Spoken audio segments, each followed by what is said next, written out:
ભાવનગર કોંગ્રેસ શહેર પ્રમુખ તરીકે યુવા નેતા લાલભા ગોહિલની પસંદગી. લાલભા ગોહિલ અગાઉ પ્રદેશ યુથ કોંગ્રેસના જનરલ સેક્રેટરી, ભાવનગર પશ્ચિમ વિધાનસભાના ઉપપ્રમુખ, યુથ કોંગ્રેસના પ્રમુખ તરીકે ફરજ પર રહી ચૂક્યા છે.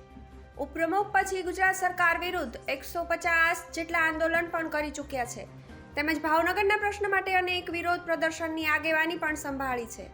પ્રમુખ નિમણૂક થતાં ભાવનગરની જનતાએ પણ તેમને આવકાર્યા છે.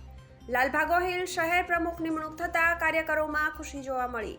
જુઓ શું કહે છે નવનિયુક્ત કોંગ્રેસ શહેર પ્રમુખ લાલભા ગોહિલ.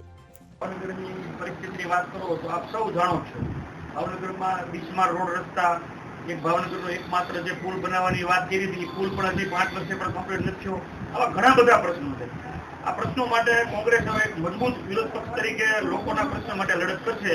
આગામી દિવસોમાં કોંગ્રેસનું ભાવનગર શહેરમાં સંગઠન નાના પાયાના કાર્યકરને પણ ન્યાય મળી રહે એવી રચના કરવામાં આવશે.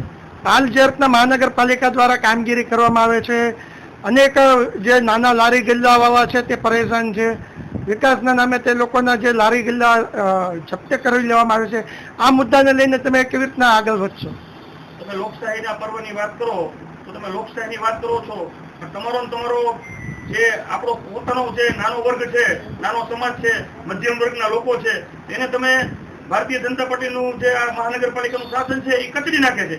તો એના વિરુદ્ધમાં પણ મજબૂતીથી કોંગ્રેસ તમામ નાના લારી ગલ્લાવાળા કે નાના ઝૂંપડપટ્ટીવાળા કોઈ પણ હોય એના સાથે ખભે ખભા મિલાવીને એની માટેની લડત કરશે અને એમને ન્યાય અપાવશે.